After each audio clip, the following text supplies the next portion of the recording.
So today's daf is daf Mem Hey, and the Gemara on the bottom of Mem Dalet and Beis brought a brisa. The brisa tells us that if a shar is responsible for the death of a person, which means that the shar has to be put to death as a shar in niskal, and now the owner of the shar was magdish the shar or he sold the shar. And the brisa makes the following distinction. If he gets there in Chapsarayin, as we would say before the Gmar Din, so the Isra Hanoah has not yet been generated. The Isra Hanoah is a result of the Gmar Din. And in that time period between T1, the time that the person was the victim was killed, and the time that they brought the Baal Ashar and the Shar into Bezdin for the Gmar Din, in the middle between T1 and T3, the Baal Ashar was Magdish the Shar, or he sold the Shar. Machur, the sale is valid, which means that the buyer could do whatever he wants with the Shar. For example, they used to use an ox for charisha, and he could use the ox for charisha for plowing his ground. Now, all this until Gmar Din. The fact that he sold the shar to a buyer doesn't mean that there won't be a Gmar Din on the shar for skila, which generates an Isur Hana. And not only that, now the shar has to be stoned. Hikdish or mugdash. And if before the Gmar Din the Baal Shor is magdish the shor, then he has bailus over the shor. It's not a sabano yet, and therefore the hekdish is shchato. If he went ahead and he slaughtered the animal, bisaro muta. Okay, now the brisa gets into a more complex case. The shor was nogeach while it was in the Beis Hashomer. V'chziro shomer lebeis bailov. And the shomer, after the animal killed somebody, returned the shomer into the beis bailov. Muchsa. As a result of the hachzara that the shomer returned the animal, he is now potter from paying the bailim. All this is before Nigmar Dino. Misha Nigmar Dino, Macharin and Machar, Ikdishane Mugdash, Chato, Bsara Asur, and Shomer Hechziro Shomer Lebeis Baalaveno Muchsa. Okay, then. So what happens is that after the Gmar Din, the shor now becomes Asur Bano, and therefore you cannot sell it, you can't be Magdish it, it's not yours. Or the boss of the shor after Shchita is Asur Bano, because the Gzar Din, the Gmar Din on the shor L'skila generates an Isur Hana. But what about the case where the shomer returns the shor to Beis Bailov? After all, physically, it's the identical shor. So let's fast forward for a moment to Rav Yaakov, because that's intuitively what we would say. Rav Yaakov Omer, Af Mishaligna Dino, is zero shomer lebailov muchsa. It's like the case in Psachim where a man steals someone's chametz, and now before Pesach, and now it's after Pesach, he just simply returns the chametz. Hareshel chalafanecha, here's your chametz. But the Rabbanan hold that no, since at the time that he's returning the animal to the Bailim, it's already also by no after Gmar Din, therefore that's not called Achzara. You're obligated to return either the physical animal that you took into your tutelage, your supervision, or at least, if not, then pay its value. And now you're not returning something that's valuable. It's also mano. I gave you a shor that was worth 500. Now you give me a shor that's not worth a dime.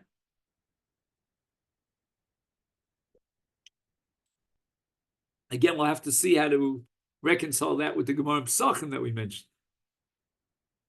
Frek the Gemara Lema de Bahaka Miflagi. Maybe the Rabbanan and Rabbi Yaakov are arguing about a fundamental principle. The Rabbanan Savri Ein Omrim B'Surya Nar Reishal Chalafanecha. Rabbi Yaakov Sover, Omrim B'Surei Anar Rachel Kol Fanecha. Right? If a man steals chametz before Pesach, and now he wants to return that chametz after Pesach, then Rabbi Yaakov holds Hareshel Kol Fanecha.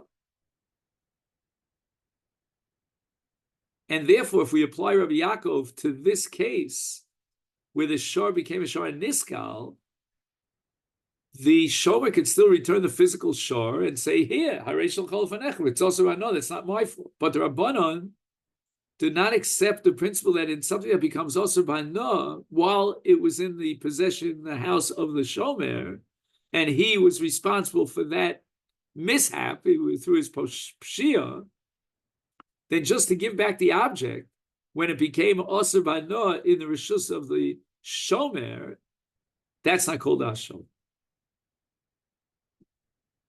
And therefore, after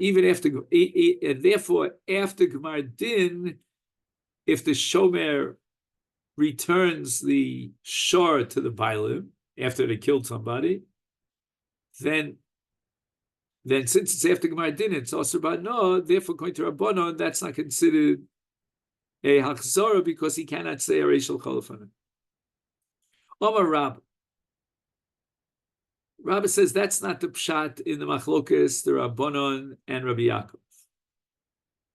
The Kuli Alma, everybody agrees, Omer B'Surei Nor Reshel Chol Fanecha, that if you steal chametz, you can return it after Pesach and say Reshel Chol Fanecha.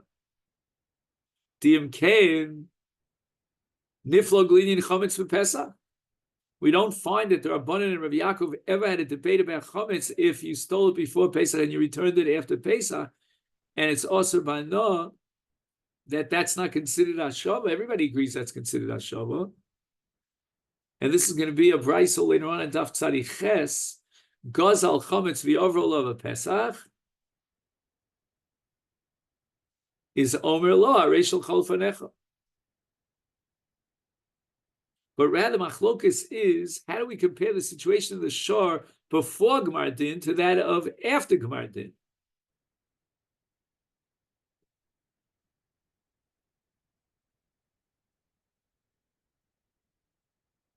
Elohacha, the machlokas here is about Gomrim Dino Shel Shor Shelo B'Fanav. Again, everybody would agree that in Isuri Hano you could say Hareshel Chol Fanecha. And therefore they don't agree about chametz that was stolen before Pesach and returned after Pesach.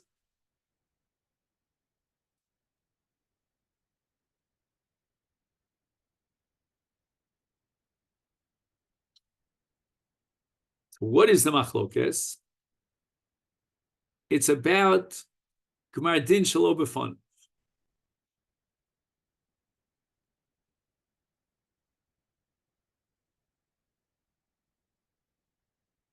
The shomer is not called the bailim over the animal.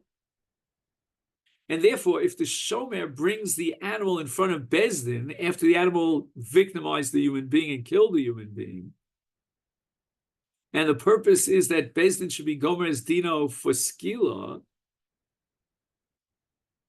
the question is, does the shomer have to pay the bailim in such a case? Why?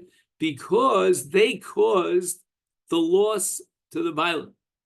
How so? The government initial social mifgar Rabbanan Savri ein gomrim dino shel shar ela b'fanav. And now the shomer is considered a poshea by bringing the animal to Bezdin. Why is that so? The Amarle, the owner of the shor has a right to say to the shomer, you are poshea. Why? Had you returned the shor to me instead of giving it to Bezdin, having my rikna leili agma, I would have hid it somewhere in a swampland, and Bezdin would not be able to be gomer dina shel shor. It would never become a shor niskal. But a hashta, look what you did to me. You messed up for me. You grabbed the shor You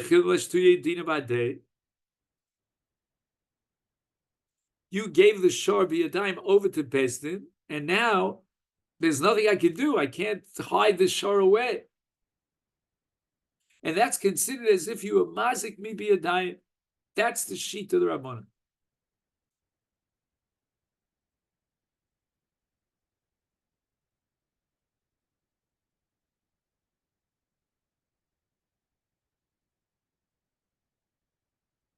So again, had the shomer said to the Baalim Harishal Chofanecha, even the Rabbanan would agree that the shomer is off the hook. But instead, the shomer stupidly brought the shar to Bezdin.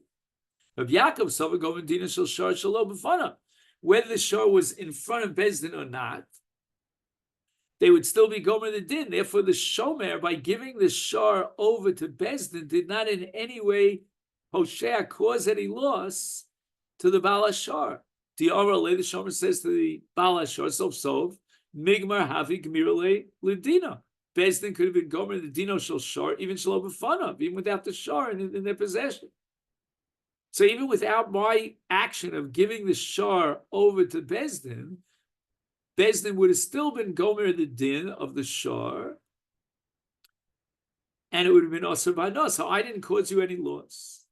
My time of the Rabbanon, why the Rabbanon hold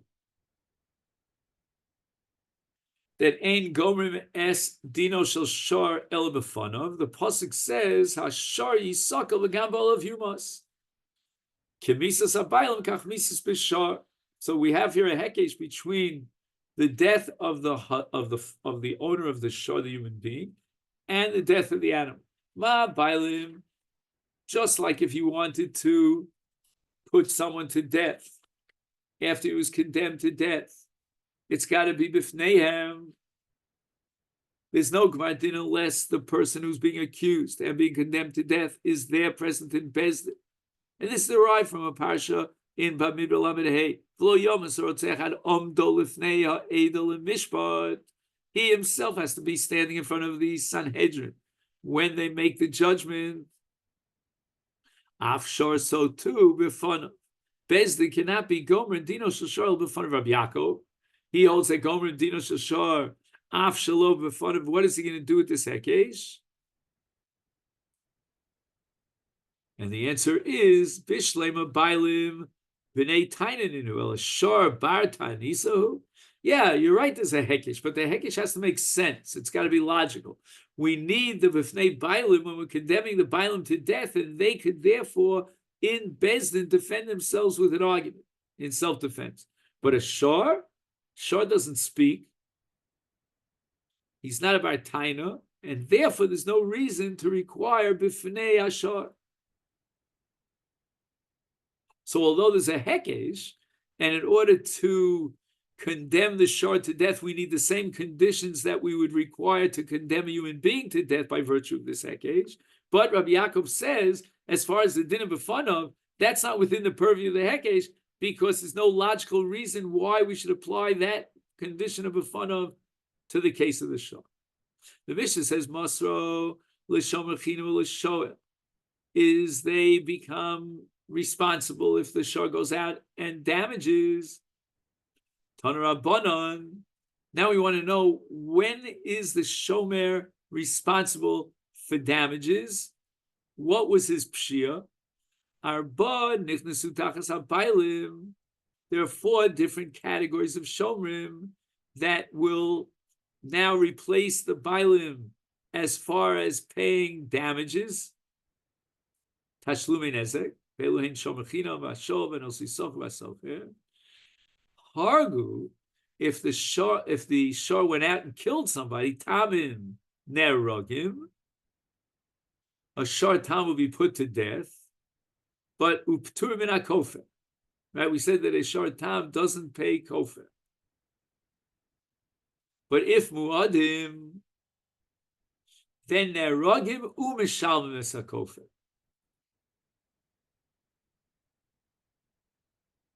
Now, since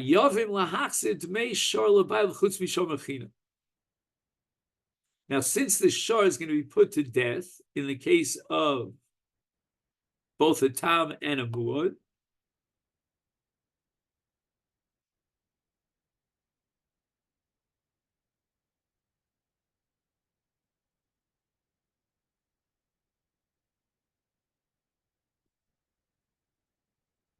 is the shomer has to pay dmei shor, with the exception of a shomer chinam.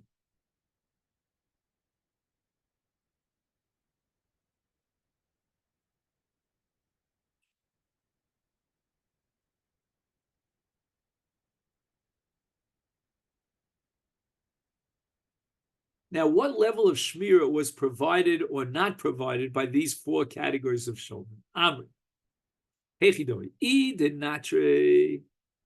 If we're talking about a shomer who watched and guarded the shor with the finest protection and supervision, shmir ma'ula, that it shouldn't go out and damage. So why does the Brisa say that only the shomer chinam is potter? Afilu kula, all of them should be potter. However, there's one shomer that is chayav even if he provided a shmir ma'ula, and that's a shoel. So when it says the word kulu, it means all shomrim with the exception of shol. Shol's in a separate category. His chiyuv is not generated by Kabbalah Shmira, but simply because he becomes the bailim once he takes possession over the shor. And therefore he's chayav even for ons. Is afilu kula nami liftere. If the shomer, in fact, had provided the shmira on a top level, he should be part of it. The low natre, and if on the other he didn't provide shmira, then I feel shomer chinam nechayim. Even the shomer chinam should have to pay the value of the shor back to the bailan because he was posheya b'shmira also. And the shomer chinam is chayav on pshir. Amri, achamayaskina the natre shmira pchusa v'lo natre shmira ma'ula. The shomer provided a basic level of shmira, means to protect it from a deles by setting up a deles, hara'uya lama beruach mitzuya. But he didn't provide a higher level of shmira.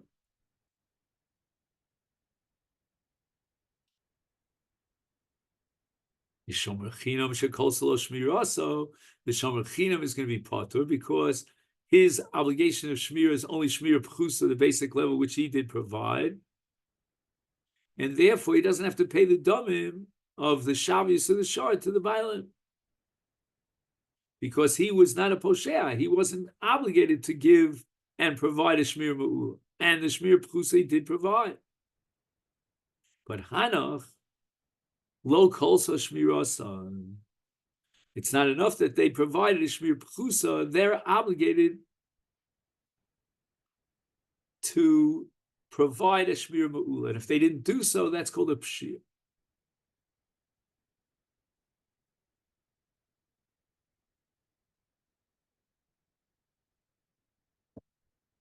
So the Gemara now is going to raise an objection on this ukimta. Kiman. To whom are you going to attribute this brisa? Ike Rabbi Meir. Rabbi Meir on Daf Mem Hayom and Beis is of the opinion that a muad does not suffice with shmir pchusa, and therefore the brisa obligates the bailim. I think it should be the shomer. It's again a mistake here. The shomer to pay damages, to pay kofar.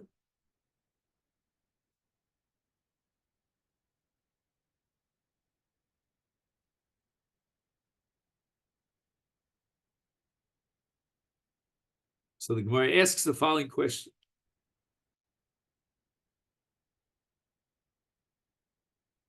What's the status of a shomer sach?